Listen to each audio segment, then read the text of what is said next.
My friend, what was the results concerning the land issue your wife sent to the court? Oh, I won the case, my brothers. I won the case. Women of nowadays, they like overstepping their bounds. They want me not to even marry an educated woman. But I didn't listen, my brothers. I didn't listen. Now look at me. Can you imagine women getting lands to farm in this community? How? If you say 1, she will say 1,000. Anytime I fight with my wife, she has to apologize to me. Anytime. Say that again, my brother. Yes. I don't know why women nowadays are rushing too much.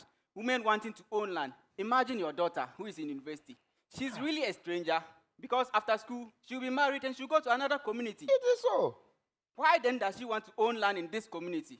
Again, if she goes to where she'll be married to, she's just a wife and she doesn't deserve a land there.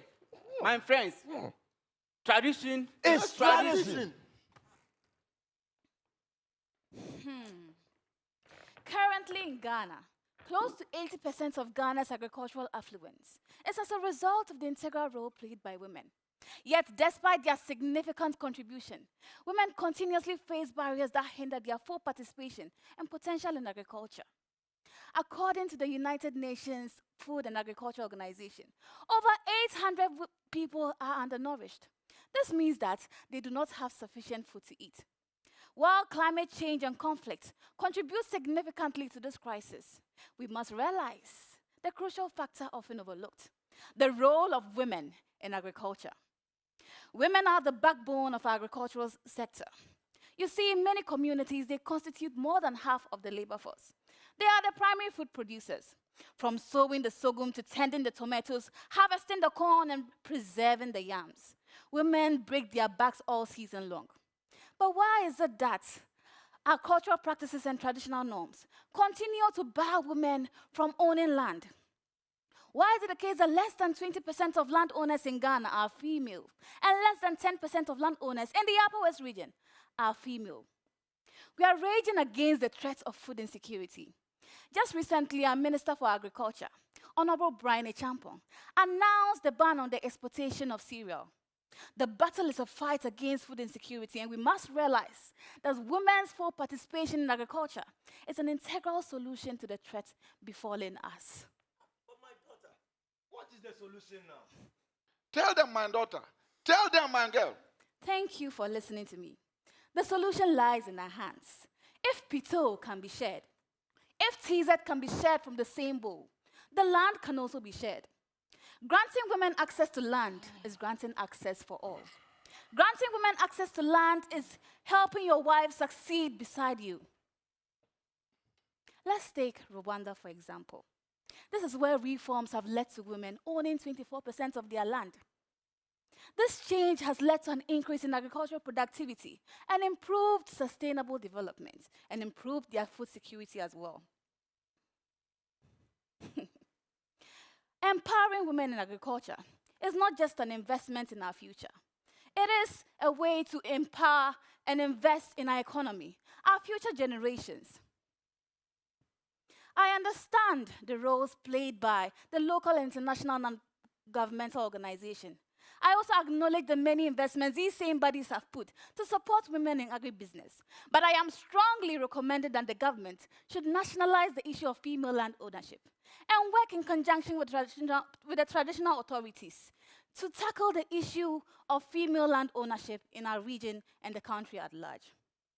Today's woman has evolved from the traditional roles of yesterday, where their contributions were often limited to the kitchen.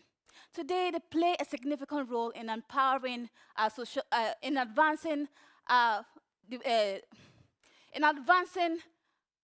Today, they play a significant role in advancing.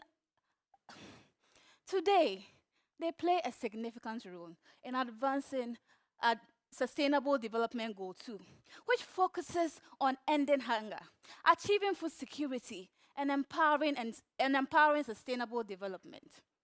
By empowering women in agriculture, we are not just fighting against food insecurity. We are investing in our future, our economy, and the generations yet to come. I would also use my voice to raise awareness through social media campaigns, forums, through social media campaigns, also use my voice. I would also use my voice. Thank you. I would also use my voice to empower women and create awareness through social media, seminars, forums. By empowering women in agriculture, we are not just fighting against food insecurity. Propriety to land. Propriety to land. God. Propriety to land. Propriety to land. God. Thank you.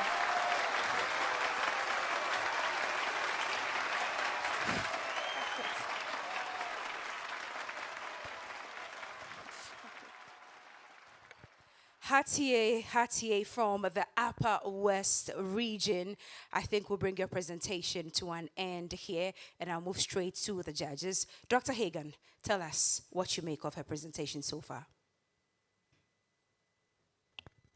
Hatie, I keep on mixing this thing up.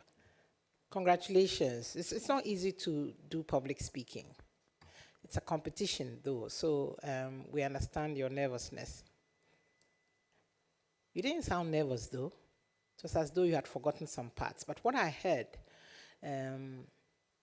shows that you've done some research, and it is a problem that needs to be done. I like your suggestion about getting a national position on women owning land to farm with. Ayiko. All right, Ayiko from Dr. Hagan. Let's go to Janet Sunkwa-Mills. Hi, Hatie. Hi. Can you give me that beautiful smile? Don't worry, it's not the end of the world. Huh? You're doing great. And sometimes we all do sound like broken records, but that's fine. So the content of what you delivered today, I mean, the heart of the matter is economic empowerment, right? And I'm so happy when a couple of weeks ago, I read that the Affirmative Action Bill has been passed. This is a landmark progression in our society and indeed in Ghana. And I'm waiting for the government, parliamentarians, women's group up there to bring this bill to life so that we can correct the inequities in our society. So whatever you delivered from beginning until, you know, the nerves kicked in, you did very well. I enjoy the interaction between you and the old folks over there. And definitely traditions are evolving. So please open your head space, calm down. It's not the end of the world. We all fumble. Well done. Well done.